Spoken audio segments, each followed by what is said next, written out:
प्रिय भाइयों और बहनों, प्रभु यीशु के महान और सामर्थ्य नाम में एक बार फिर मैं आपका इस नए साल में इस होप इन फेथ वचन और प्रार्थना की सेवा में आपका स्वागत करता हूं और धन्यवाद देता हूं कि प्रभु यीशु ने पिछले साल हमें ऐसे दुख और तकलीफ़ों से बचा कर रखा है कि हम जिसका वर्णन नहीं कर सकते।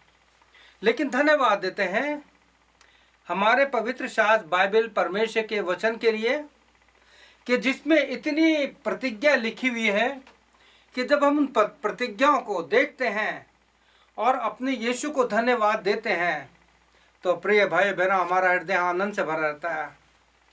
आप जानते हैं दूसरा कुरिन्थियों 1:10 में क्या लिखा है? वहाँ पे प्रेजेंट, पास्ट, फ्यूचर ये तीनों टेंस है। उससे कहता है कि हमें तो इसमें आशा है कि जैसे उसने हमें बचाया है, बचाएगा और आगे भी मृत्यु से बचाता रहेगा। कितना धन्यवाद हो प्रभु यीशु मसीह का। तो आइए आज इस नए साल के विशेष संदेश को सुनते हैं और मेरी आपसे विनती है कि इस संदेश को आप पूरा सुनना, क्योंकि मेरा पवित्र आत्मा में दावा है आपने इससे पहले नए साल का, न्यू ईयर का ऐसा मैसेज पर अध्ययन कभी नहीं सुना होगा आपने। ये मेरा पवित्र आत्मा में वायदा है। मैं आपको बताना चाहता हूँ, ये वचन मुझे पूना में जब मैं मेथोडिस्ट का पास्टर था उस समय दिया था। वो साल याद नहीं मुझे, कम से कम नहीं तो आज इस वचन को 15-16 साल मुझे यहाँ हो गए हैं और 16 साल मैंने प्रभु यीशु की मेथोडिस्ट में सेवा दी। तो करीब 20-25 साल के बाद अब ये वचन जो है इस नए साल में कंप्लीट हुआ है, जिस पर बहुत अध्ययन किया पुराने नियम से, नए नियम से। इसलिए मैं आपसे कह रहा हूँ, मेरा दावा है कि इससे पहले आपने नए साल का आपने कभी ऐसा वचन अध्ययन के रूप में नहीं सुना होगा। तो इससे पहले मैं परमेश्वर के वचन को पढ़ूं, मैं अपने hope in faith prayer line जो है, जिसे हम प्रेयर मीटिंग कहते हैं, उन सारे भाई और बहनों की तरफ से जो प्रतिदिन रोज, आज भी हमने प्रार्थना की, हम प्रार्थना करते हैं लोगों के लिए, उन सब की तरफ से आप सबको wish you happy merry Christmas and a very prosperous new year. आप सबको हमारी प्रार्थना की टीम की तरफ से, प्रेयर ग्रुप की तरफ से, hope in faith prayer line की तरफ से ये बड़े दिन की शुभकामनाएं, आशीष और नए साल की वो आशीष जो परमेश्वर इस वचन के द्वारा आपको देना चाहता है। और मेरा दावा है, अगर आपने इस वचन को सुनने के बाद उस वचन के अनुसार कदम उठाने शुरू कर दिए तो मैं आपको सही बताऊंगा, you will be transform in the image of Jesus Christ. आप यीशु के समान बन जाएंगे, ये मैं आपको सच बता रहा हूं। तो आइए हम प्रार्थना करते हैं और इस वचन को सुनने के लिए, इस अध्ययन को मनन करने के लिए जिस प्रभु ने दिया है, हम अपने आप को तैयार करें। प्रभु यीशु, मेरे मुंह के बोल, मेरे हृदय के विचार तुझे ग्रहण योग हो। प्रभु यीशु, हमारी सहायता मदद करना कि आज के इस वचन के द्वारा जैसा पवित्र आत्मा ने मुझे लिखवाया है, इतने लंबे समय के बाद अध्ययन करने के बाद, प्रभु यीशु आपसे प्रार्थना है इस वचन की गहराई को हम सबको समझने की और उस वचन पर को हमारे जीवन में लेने के लिए, जैसे भजन 119:11 में लिखा है, उस वचन को जो यीशु है उसको लेने के लिए पवित्र आत्मा हमारी सहायता करना। हमारे पत्थर जैसे हृदय को, हमारी गंदी जुबान जैसे मुंह को, हमारी गंदी उपज वाले दिमाग को प्रभु यीशु इस वचन के अनुसार तू बदल के तेरे जैसा बना देना। पवित्र आत्मा मेरी सहायता करना, प्रार्थना यीशु के नाम से, आमीन। प्रिय भाइयों, ये जो अध्ययन है नए साल पर बहुत इम्पोर्टेंट है। हो सकता है ये थोड़ा बड़ा हो सकता है, लेकिन आप इसे आखिर तक सुनिएगा। इसमें देखने वाली तो कोई चीज़ है नहीं है, जो कुछ है परमेश्वर का वचन है। देखने वाली तो चीज़ मूवी में होती है, इधर उधर सीन बदलते रहते हैं। यहाँ तो एक इंसान आपके सामने खड़ा हुआ है, इस माध्यम के द्वारा इस वचन को पहुँचा रहा है। तो आपके साथ मैं चाहूंगा कि आप अपनी बाइबल में लूका रचित सुसमाचार उसका 2 अध्याय 21 से 24 जरूर पढ़ना। इनमें बहुत सी बात है, लेकिन मैं एक ही वचन पढ़ूंगा आप लोगों के लिए और एक वचन पढ़ूंगा प्रेरितों के काम से। तो आइए मैं आपके साथ इस वचन को पढ़ना चाहता हूं जो लूक चैप्टर 2 वर्स 21 में लिखा है। जब 8 दिन पूरे हुए और उसके खतने का समय आया तो उसका नाम यीशु रखा गया, जो स्वर्गदूत ने उसके पेट में आने से पहले कहा था। जब 8 दिन पूरे हुए। प्रिय भाई बहनों, मैं धन्यवाद देता इस वचन के लिए कि बड़े अद्भुत रीति से प्रभु जी ने वचन दिया है। मेरे तमाम जितने भी भाई बहन हैं जिन्होंने कई सालों से इस सेवा में मेरा साथ दिया है, तो इसका आज जो मैंने विषय लिया है, आज का जो विषय है या टॉपिक है वो है When 8 days were completed, जब 8 दिन पूरे हुए। प्रिय भाई बहनों, इससे पहले कि हम आगे अध्ययन में जाएंगे, कुछ भूमिका है जो आपके लिए बताना चाहता हूं।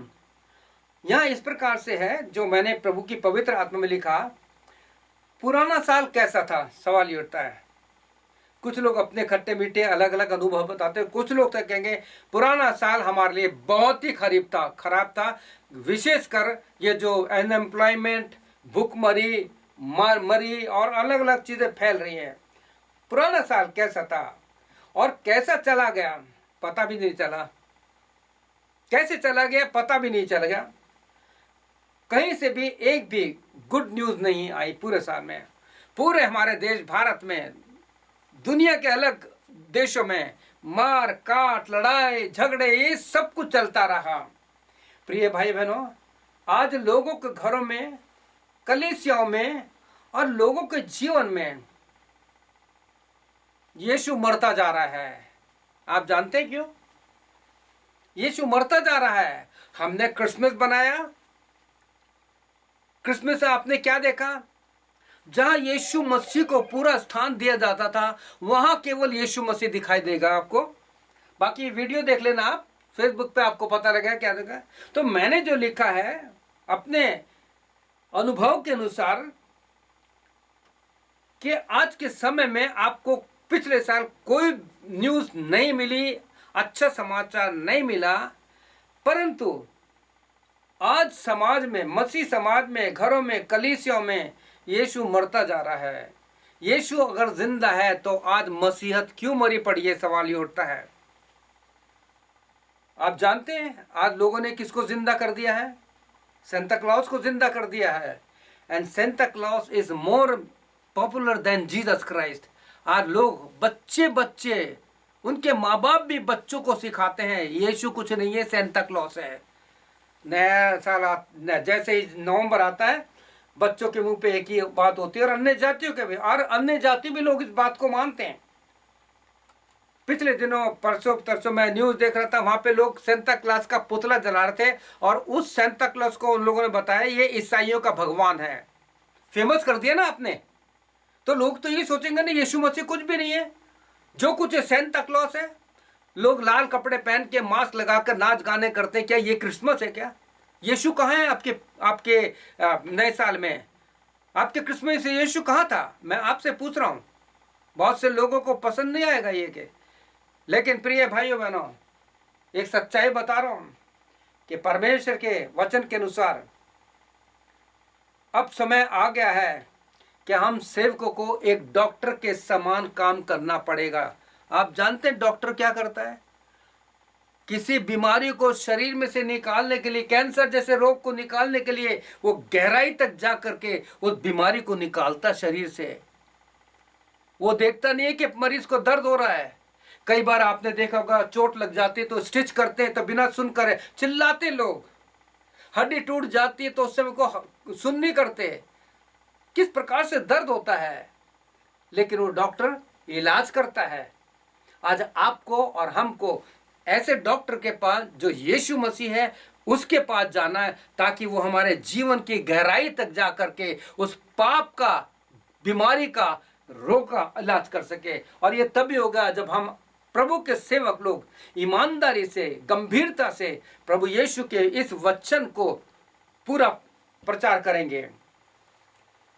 मेरे अति प्रिय भाई बहन, जैसे हमने लूका का 1:21 पढ़ा था, और मैंने कहा था आपके साथ मैं एक वचन और पढ़ूंगा कि जो प्रेरितों 7 अध्याय उसका 50 से 53 तक है और 51 वचन तक है। लेकिन इसका मैं जो वचन पढ़ रहा हूँ 50 और 51, 50 एंड 51 पढ़ रहा हूँ, जहाँ लिखा है, सुनिएगा, कितना गौर से सुनिए। यहाँ लिखा है, हे हठीले और मन और कान के खतना रहित लोगों, तुम सदा पवित्र आत्मा का सामना करते हो, जैसे तुम्हारे बाप दादा करते थे वैसा तुम भी करते हो। मेरे अति प्रिय भाई बहनों, ये 2 वचन में आपको बहुत मिलेगा कि जब 8 दिन पूरे हुए तो यीशु के खतने का समय आया। और यहां पर लिखा है प्रेरित काम में, मन और खान के खतरा रहित लोगों। आइए अब हम आगे बढ़ते हैं इसको समझने के लिए कि जब हम प्रभु यीशु के इस वचन को पढ़ते हैं, यानी आगे तक, तो इसमें आपको 5 बातें मिलेगी प्रभु यीशु के इस वचन में, यानी 21 से लेके और 24 तक आपको 5 बातें मिलेगी। और ये 5 बातें हमारे आत्मिक जीवन के लिए बहुत ही जरूरी है। अगर हमें यीशु के जैसे बनना है, जैसे पौलुस कहता है, imitate me as I imitate Christ, मेरा अनुकरण करो जैसे मैं मसीह का अनुकरण करता हूं। तो प्रिय भाई बहनों, ये 8 बातें ऐसी हैं, 5 बातें ऐसी हैं, अगर हमारे जीवन में आ जाइए तो प्रिय भाई बहनों, हमारा पूरा व्यक्तित्व सब कुछ बदल जाएगा। लिखा है कि जब 8 दिन पूरे हुए, जब हम भजन संहिता साम 90:12 पढ़ते हैं, तो वहां लिखा है कि हमें अपने दिन गिनने की समझ दे। प्रिय भाई बहनों, इस नए साल में मैं आपसे पूछना चाहता हूं, क्या आपने कभी इस बात का ट्राई की, कोशिश की कि मेरे कितने दिन हो गए हैं जब से मैं पैदा हुआ? छोड़ो, पुराना साल बीत गया, अब नया साल आ गया। In every new year try to count your day. कोशिश कीजिए कि रोज आप अपने दिन गिने, और वहां लिखा जब 8 दिन पूरे हुए तो उसका खतने का समय है। पवित्र शास्त्र बाइबल के अनुसार नई वाचा का आत्मिक खतना क्या है, हमारा ही विशेष, कि जब 8 दिन पूरे हुए तो उसके खतने का समय है। हे मन और कान के खतना रहित लोगों, यह बाइबल कहती है। तो प्रिय भाई बहनों, मैं यहाँ पर आपके साथ उन सारी आत्मिक बातों को बांटना चाहता हूँ। क्या हमारा आत्मिक खतना हुआ है? आप कहेंगे मैं ये क्या कह रहा हूँ भाई, खतना तो यहूदियों का और हमारे मुस्लिम भाइयों के में होता है, जो शरीर का खतना कहलाते जाते हैं। लेकिन प्रिय भाइयों बहनों, मैं इस शरीर के खतने की बात नहीं कर रहा। मैं नई वाचा अर्थात नए नियम से संबंधित जो खतना है, आत्मिक खतने की बात कर रहा हूं। जो अध्ययन प्रभु यीशु ने मुझे दिया, वही अध्ययन आपको देना चाहता हूं।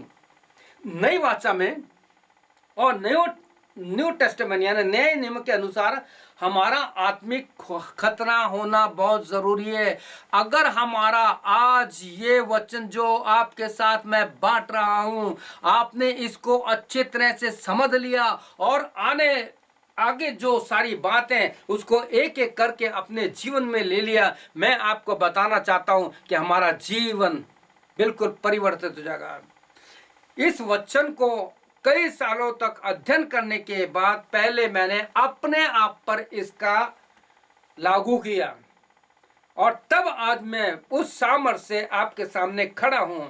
मैं बार बार कह रहा हूं, इसको जरूर पूरा सुनिएगा, क्योंकि नए नियम के अनुसार हमारा आत्मिक खतना होना बहुत ही जरूरी है। जब तक हमारा आत्मिक खतना नहीं होगा, हमारा नाम, हमारी स्वभाव, हमारी पहचान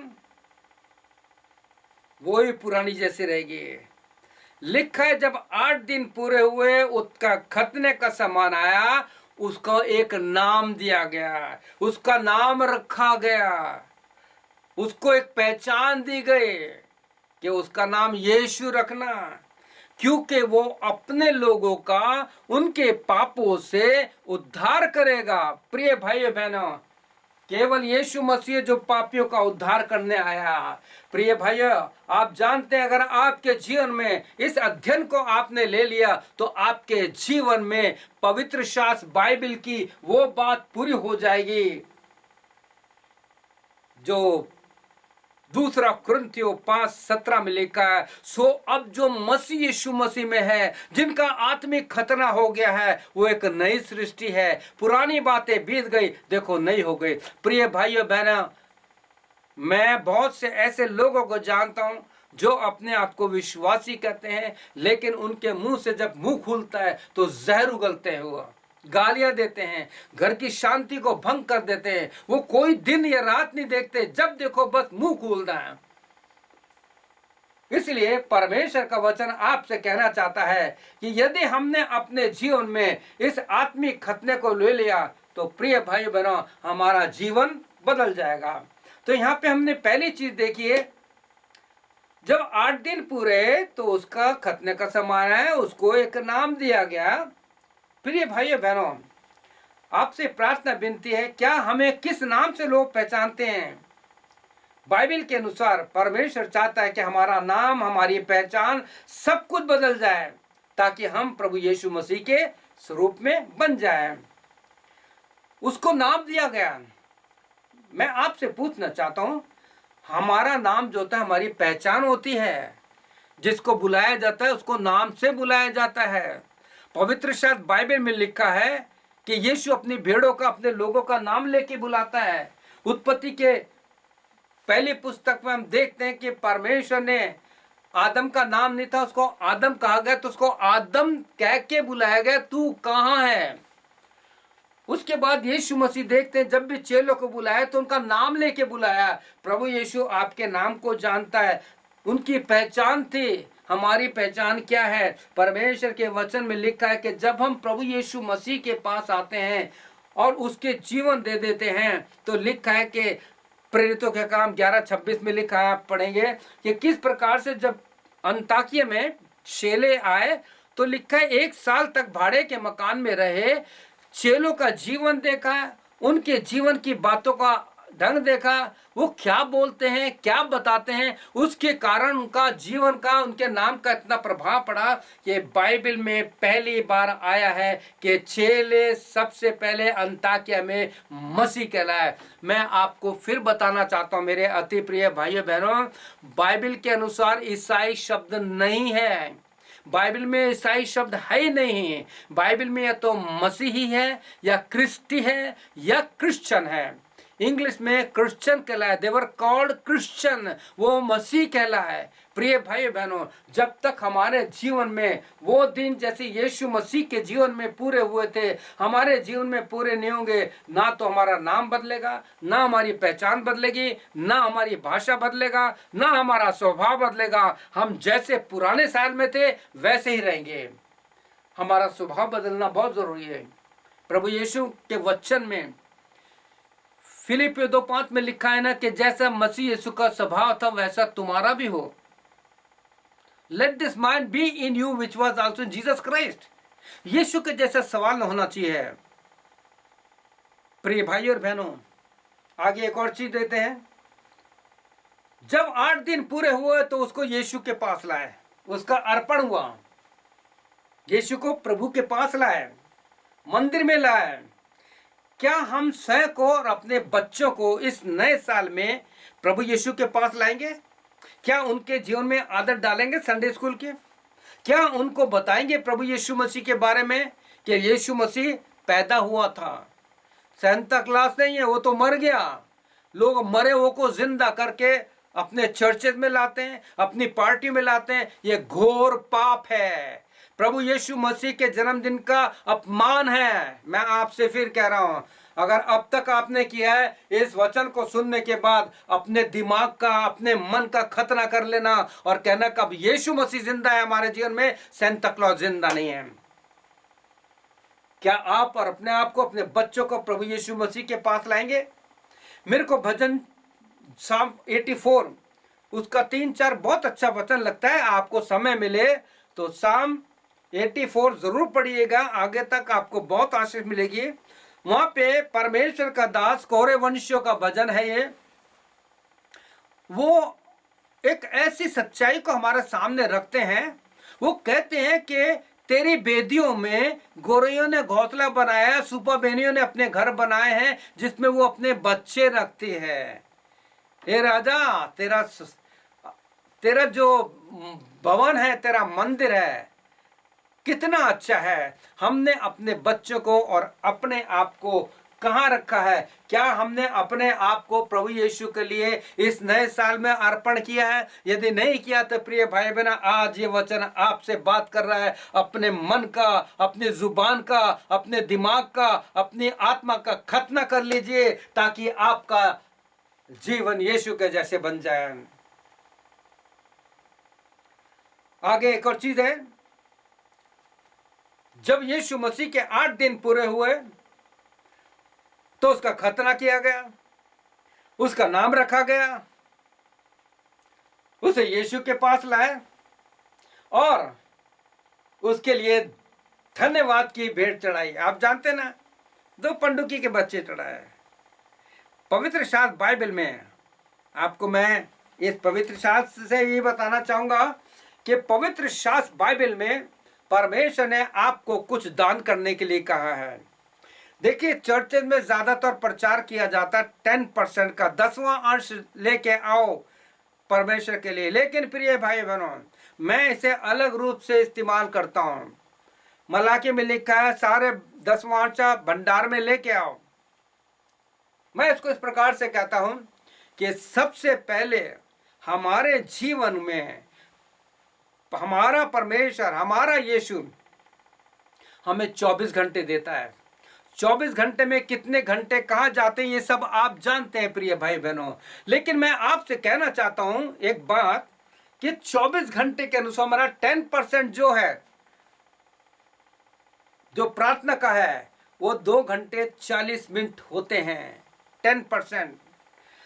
जब तक हमारे मन का, हमारे जीवन का, हमारी जुबान का, हमारी आत्मा का खतना नहीं होगा। खतने का अर्थ होता है हम अपने आप को प्रभु यीशु के सामने अर्पण करते हैं और कहते हैं प्रभु यीशु, आज मैं अपने पापों से पश्चाताप करके अपनी आत्मा का खतना करता हूँ, अपने मुंह का खतना करता हूँ, अपने जुबान का खतना करता हूँ, अपने दिमाग का, अपनी सोच का खतना करता हूँ। प्रभु यीशु, मैं चाहता हूँ कि आज के बाद जो तू मुझे 24 घंटे देता है, उस 24 घंटे में से 2 घंटे 40 मिनट मैं तेरे लिए निकालूंगा। हालांकि संसार बहुत फास्ट हो गया, टाइम मिलता नहीं है, लेकिन मैं तुझसे कहता हूं कि मेरी सहायता कर कि मैं 2 घंटे 40 मिनट में बाइबल और प्रार्थना में बिता सकूं। और जब ऐसा होगा प्रिय भाइयों बहनों, आपका और हमारा जीवन बिल्कुल बदल जाएगा। प्रभु यीशु आपसे धन दौलत नहीं मांग रहा, आपसे खाना नहीं मांग रहा, आपसे दूध नहीं मांग रहा, आपसे भेड़ बकरी नहीं मांग रहा। भजन 50 पढ़िए, वहां लिखा कि ये सारे तो मेरे हैं, अगर मैं भूखा तो तुमसे नहीं कहता। प्रभु यीशु मसीह आपसे चाहता है दूसरा अर्पण जो है सबसे बड़ा। आप लूका का 11 अध्याय पढ़ेंगे, उसके 21-22 को पढ़ेंगे तो वहां पे बहुत सुंदर वचन लिखा है कि भीतर वाली वस्तुओं को दान कर दो। लूका 11:40, 41-40 में लिखा है, सो जिसने बाहर का रूप बनाया कि वो अंदर को नहीं जानता। इसलिए वो कहता है कि 41 वचन में कि भीतर वाली वस्तु को दान कर दो तो तुम्हारे लिए सब कुछ शुद्ध हो जाएगा। यह है 10% देना। भीतर क्या है? आपके गंदगी भरी पड़ी है इसके अंदर। मरकुस 7 अध्याय पढ़िएगा, उसमें लिखा है कि मन से जो कुछ निकलता है, बुरी बुरी चिंता है, गाली, लड़ाई, झगड़ा, ये सब मन से निकलता है और मनुष्य को शुद्ध करता है। लेकिन पवित्र शास्त्र बाइबल में एक और वचन पढ़ेंगे, आपको वचन दे रहा हूं, लिख लिए, पढ़ते रहिए। लूका 21:1-4 पढ़ेंगे। प्रभु यीशु मसीह ने एक विधवा के दान की तारीफ की है कि इसने अपनी सारी जीविका डाल दी है। एक समय की बात है प्रिय भाई बहनों, किस प्रकार से परमेश्वर हमसे कह रहा है कि इस विधवा कंगाल ने सब कुछ डाल दिया। हमें प्रभु यीशु को दान करना है, अर्पण करना है। और अर्पण करने में एक चीज और है जो इब्रानियों 13:15 में लिखेगा, जो मैं आपके लिए पढ़ता हूं। इसलिए अपने हम उसके द्वारा, यानी कहता है इसलिए हम उसके अर्थात अपने परमेश्वर के द्वारा स्तुति रूपी बलिदान अर्थात इन होठों का फल जो उसके नाम का अंगीकार करते हैं, परमेश्वर के लिए सर्वदा बलिदान चढ़ाए। होठों के द्वारा परमेश्वर की महिमा करें। डू यू नो, प्रभु याद दिला रहा है मुझे, आज से बहुत साल पहले प्रभु ने मुझे एक बात दी थी आपके ground. Old testament and the New Testaments are the two lips of God to talk to you. पुराना नियम और नया नियम परमेश्वर के दो होठ हैं जो आपसे बातचीत करते हैं। तो क्यों नहीं पढ़ते वचन, सवाल ही उठता है। प्रिय भाइयों बहनों, मैं आपको आगे ले जाना चाहता हूं कि किस प्रकार से परमेश्वर हमारे द्वारा इस बात को बताता है कि हमें पूरा जीवन प्रभु को देना है। अब आपकी उम्र हो गई, आप कहेंगे बुढ़ा हो गया, अरे अभी भी आपके पास टाइम है, इस बुढ़ापे में कर सकते हैं।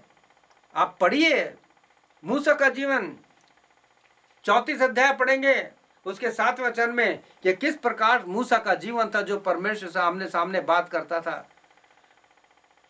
एक समय की बात है, विलियम कैरी जब मीटिंग लेकर आया, मैं किताबें पढ़ता रहता हूँ, बहुत समय पहले पढ़ी थी तो याद आए तो उसका कोटेशन मैंने लिख लिया। बहुत समय की बात है कि जब विलियम कैरी की मीटिंग चल रही थी और मीटिंग में लेकर के शाम को घर जब आया, अपने जहाँ पे ठहराया गया था, तो उनके सेक्रेटरी ने पूछा कि आज कितने लोगों ने प्रभु यीशु को जीवन दिया। उसने कहा आज 2.5 लोगों ने अपना जीवन प्रभु को दिया। उसमें कहा उनमें 2 बच्चे भी थे। उसने कहा नहीं, उसमें 2 बच्चे और एक बूढ़ा आदमी था। उन्होंने कहा 2.5 कैसे हो गए? कहता उन बच्चों ने अपना पूरा जीवन दिया और बूढ़े व्यक्ति ने अपना आधा जीवन दिया। अभी भी आपके पास अनुग्रह का समय है, अपना जीवन, अपनी जुबान, अपनी भाषा प्रभु यीशु को दे दीजिए। प्रिय भाई बहनों, मैं आपसे हाथ जोड़कर विनती कर रहा हूं कि इस वचन को बराबर सुनिएगा। अब इसके अगले भाग में आप पाएंगे कि अब हमें न्यू ईयर पे, इस नए साल में हम बाइबल से आत्मिक खतने के विषय में समझेंगे और समझाएंगे और समझने की कोशिश करेंगे। प्रिय भाई बहनों, अब हम समझेंगे कि बाइबल के अनुसार आत्मिक खतना क्या है, बाइबल कौन से आत्मिक खतने के विषय में बताती है। तो आइए फिर वही वचन पढ़ेंगे, प्रेरितों के काम उसका 7 अध्याय 50 में लिखा है, हे हठीले और मन और कान के खतना रहित लोगों, तुम सदा पवित्र आत्मा का सामना करते हो। क्या लिखा है? मन और कान के खतना रहित लोगों। प्रिय भैया, मन और कान पे अगर बोलना चाहूं तो कई घंटे बिता सकते हैं हम लोग, लेकिन मैं इतना ही कहना चाहूंगा कि जितना हमसे कहा जा रहा है उसको पूरा सुने और सुनने के बाद हम परमेश्वर के दास भजनकार के समान कह सके कि प्रभु यीशु, आज हमने भजन 119:11 में लिखा है, उसी के अनुसार आज इस खतने की विधि को, आत्मिक खतने से संबंधित वचनों को मैंने इस तेरे वचन को अपने हृदय में ले लिया है, ताकि इस पूरे साल तेरे विरुद्ध कोई पाप ना करूं, ना तो दिमाग से, ना मुंह से, ना मन से, ना अपने चाल चलन से। कितनी सुंदर बात है। तो प्रिय भाई बहनों, यहाँ पे जो लिखा है कि हे हठीले लोगों, अब इसको समझेंगे कि बाइबल में इस हठीले का अर्थ क्या है। बाइबल में हठीले का अर्थ जो बाइबल में आया है, इसको इंग्लिश में कहा गया है यू स्टफ नेक, यानी कड़ी गर्दन के लोग। You stiff neck people, your heart and ear are still uncircumcised. यानी रिबेलियस, ऐसे कहा गया आगे। उर्दू में मैं देखिए इसका अर्थ बता रहा हूं, जो मैंने अध्ययन किया कई साल तक। उर्दू में इसको कहा जाता है गर्दनकश। अगर आपको विश्वास नहीं हो गया, आपके आसपास कोई उर्दू पढ़ने वाला है, उससे कहना हमें ये वचन पढ़ के बताइए, तो वहां पे आपको मिलेगा गर्दनकश, जिसका हिंदी में है हटीले लोग कहा गया है।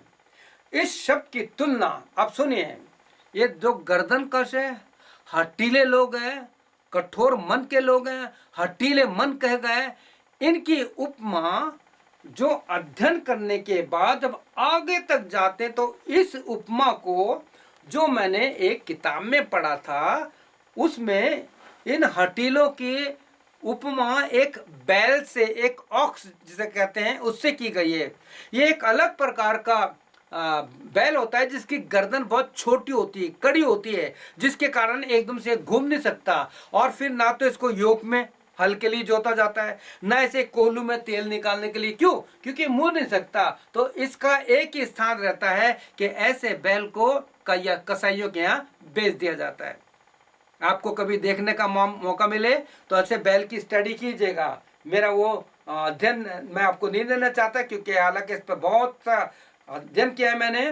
प्रेरित तो साथ ही कहने का, हे अटीले और मन और कान के खतना रहित लोगों, प्रियो, कहीं हमारे मन इस संसार की कारण, संसार की बातों से, परिवार की परेशानियों से, नौकरी ना होने से, कहीं ऐसा तो नहीं हो कि सारी बातों में हमारा मन कठोर हो गया।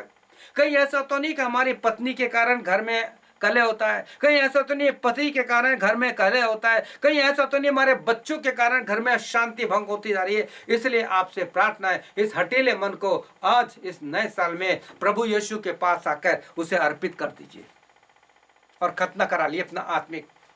आइए, बाइबल में कितने प्रकार के खतना है, मैं एक एक का नाम लिखूं। सरकमसाइज योर ईयर, अपने कानों का खतना करो। यिर्मयाह 6:10 में लिखा है, मैं किससे बोलूं, किसको चिताकर कहूं कि वे माने। देख, वे ऊंचा सुनते हैं, वे ध्यान भी नहीं दे सकते। देखो, यहोवा के वचन की वे निंदा करते हैं और उसे नहीं मानते। उनका कान खतना रहित है। इसका नीचे आप पर से देखना, उसका अर्थ है इनके कान खतना रहित है। सबोपदेशक 1:8 में लिखा है, सब बातें परिश्रम से भरी हैं, परंतु इसका अर्थ वर्णन कोई नहीं कर सकता। ना तो आंख देखने से और ना कान सुनने से भरते हैं। ये कान जो सांसारिक है ना, जब तक इनका खतना नहीं होगा ना, तब तक आप यीशु की आवाज को नहीं सुनना पाएंगे। यीशु की आवाज को सुनने के लिए हमें इस कानों का खतना करना है। प्रभु, मैं अपने कानों को तेरे हाथों में सौंपता हूं। आगे एक वचन और पढ़ना चाहता हूं, बहुत से वचन इसके लिए। यिर्मयाह 7:23, मैंने तुमको यह आज्ञा दी है, मेरे वचन को मानो, तब मैं तुम्हारा परमेश्वर हूँगा और तुम मेरी प्रजा होगे। और जिस मार्ग में तुझे आज्ञा दूं उसी में चलो, तब तुम्हारा भला होगा। आगे लिखा है, पर उन्होंने मेरी न सुनी और ना मेरी बातों पर कान लगाया। वे अपनी ही युक्ति में बुरे फंसे हैं, मन के हट पर चलते रहे और पीछे हो गए। हट के, यहाँ शब्द है इसका, वो कान के खतना रहित हो। जितना भी वचन सुना गया, आप जकरिया 7:11 पढ़िए तो वहां पे भी आपको ये बात मिलेगी। तो सबसे पहला है सरकमसाइज योर ईयर, मुझे अपने कान का खतना करना है। मैं तो वैसे भी धन्यवाद देता हूँ, मेरे को ज़्यादा से सुनाई आता नहीं है। धन्यवाद प्रभु का, यीशु मसीह का, के कान की प्रॉब्लम के कारण इतनी बात सुनता हूँ जितने काम की होती है। धन्यवाद हो प्रभु यीशु का। दूसरा, सरकमसाइज योर लिप्स, अपने होठों का खतना करो। पवित्र शास्त्र बाइबल में आप पढ़ेंगे, निर्गमन 6:10, वहां लिखा है, तब यहोवा ने मूसा से कहा, तू जाकर मिस्र के फिरौन के इस्राएलियों को अपने देश में निकालने की आज्ञा दे। और मूसा ने यहोवा से कहा, इस्राएल मेरी नहीं सुनेंगे, मुझे भद्दे बोलने वाले को क्यों कर सुनेंगे। यहाँ पे लिखा है, मैं खतना रहित वाला मुंह वाला व्यक्ति हूँ। जिनके मुंह से गालियां निकलती हैं, जिनके मुंह से शाप निकलते हैं, जिनके मुंह से चर्च से निकलते गालियां निकल जाती है, जिनके घर में ना तो कोई शांति देखते हैं, बच्चा हो या बूढ़ा हो, जवान हो, पति या पत्नी हो, अगर उनके जीवन में ऐसा है तो उनको अपने होठों का, अपने मुंह का खतना कराना बहुत जरूरी है। और ये खतना केवल पवित्र आत्मा कर सकता है, जब आप अपने आप को प्रभु यीशु को अर्पण कर देंगे। यशाया उसका 6 अध्याय में क्या लिखा है? दूत ने उसके होठों का अंगारे से खतना किया और तब उसने अपने वचन को दिया। एक और तीसरा, सर्कमसाइज योर हार्ट, अपने मनों का, हार्ट को मन कहा गया है, अपने मनों का खतना करो। हार्ट, यीशु को मैं सब कुछ देता, सब कुछ करता हूं कुर्बान, गाना गाना है लेकिन देते कुछ नहीं है। प्रिय भाई बनाए, यहाँ व्यवस्था विवरण 30:6 में लिखा है, तेरा परमेश्वर है वो तेरे और तेरे वंश के मन का खतना करेगा। बस मैं इतना ही पढ़ूंगा, आगे आप पढ़ लीजिए। यानी व्यवस्था विवरण की पुस्तक उसका 30 अध्याय 6 से लेकर के उसका आगे तक 16 तक पढ़ेंगे। इसलिए अपने अपने हृदय का और मन का खतना करो। ये साफ लिखा इन वचनों में, साफ लिखा है। ये नए साल का संदेश है, नए साल का एक अध्ययन है कि कितने साल आपने बना लिए लेकिन आज तक हमारे जीवनों में प्रभु यीशु जैसा कुछ नहीं है। हमें अपने मन का, अपने आंखों का, अपने सारी चीजों का खतना करना है। प्रिय भाई बहनों, आप सारी बातें जानते हैं, इनको पढ़िए और पर समझिए। रोमियो 2:29 में लिखा है खतना क्या है। रोमियो 2:29 में लिखा है, पर यहूदी वही है जो मन में है, खतना वही है जो हृदय और आत्मा का है। क्या आपका आत्मा का खतना हुआ है? क्या आपके हृदय का खतना हुआ है? क्या आपके होठ का खतना हुआ है? क्या आपकी आंखों का खतना हुआ है? क्या आपके दिमाग का खतना हुआ है? यदि नहीं तो प्रिय भाई बहनों, खतने पे मैं आपको बहुत कुछ बता सकता हूं। यहाँ इन सारी चीजों को रखिए कि बाइबल में किन किन का 8वें दिन खतना हुआ। जब 8 दिन पूरे हुए, आपके कितने दिन पूरे हो गए हैं प्रिय भाई बहनों? प्रभु यीशु ने चाहा तो नेक्स्ट टाइम आपको बताएंगे कि बाइबल में किन किन लोगों का 8वें दिन खतना हुआ। वो एक शॉर्ट में मैं आपको बता दूंगा, लेकिन आपके लिए इतने है कि आप लोग इस वचन को पढ़िए, सुनिए और अपने जीवन में लीजिए और इस नए साल पे अपने जीवन को प्रभु यीशु को अर्पण कर दीजिए। अपने आत्मा, प्राण, देह, अपने हाथों को, अपने पैरों को, हाथों को अर्पण कर दीजिए ताकि व्यवस्था विवरण उसका 28 उसका 8वां वचन आपके जीवन में पूरा हो जाए। अपने पैरों को अर्पण कर दीजिए ताकि प्रभु यीशु के वचन के अनुसार यशाया 52:7 में आपके पैर सुसमाचार के लिए अर्पण हो जाएं। तो क्या आज आपने इस बात पर विचार किया कि हाँ, जब यीशु का 8 दिन पूरे हुए, उसको परमेश्वर के सामने अर्पण किया गया, उसका नाम रखा गया, उसका खतना हुआ, उसकी एक पहचान हो गई। क्या आप चाहते हैं कि आपका एक नाम रखा जाए? केवल अपने नाम के आगे क्रिश्चियन लगाने से, क्रिस्टी लगाने से या इंग्लिश के अच्छे नाम लगाने से, जॉन, सैमुअल, इमैनुअल रखने से कुछ मतलब नहीं है जब तक कि यीशु हमारे जीवन में ना जुड़े। आइए हम प्रार्थना करें। क्या आप मेरे साथ इस छोटी सी प्रार्थना करेंगे? क्या आप चाहेंगे कि आज आपके मन का, आपके हृदय का, आपकी आंखों का, आपके हार्ट का खतना हो जाए? अय्यूब कहता है, मैंने अपनी आंखों के विषय वाचा बांध ली है, मैंने अपनी आंखों का खतना कर लिया है, तब मैं क्यों किसी पुरुष पर या क्यों किसी स्त्री पर आंखें लगाऊं? क्या आप मेरे साथ प्रार्थना करेंगे? आइए हम प्रार्थना करते हैं। प्रभु यीशु, मैं तेरे पास आता हूं या आती हूं, मैं जैसा भी हूं यीशु, मेरी सहायता कर। मैं आज अपने संपूर्ण जीवन को, पूरे शरीर को तेरे हाथों में सौंपता हूं। मेरे कानों का, मेरे होठों का, मेरे मुंह का, मेरे हृदय का, मेरे मन का, मेरे दिमाग का, ओ मेरे यीशु, आज पवित्र आत्मा की आग से मेरा खतना कर दे। जैसे यशाया 6 में तूने यशाया को उन अंगारों से उसके होठों का खतना किया, मेरा भी कर दे। प्रभु यीशु, मेरे पापों को क्षमा कर।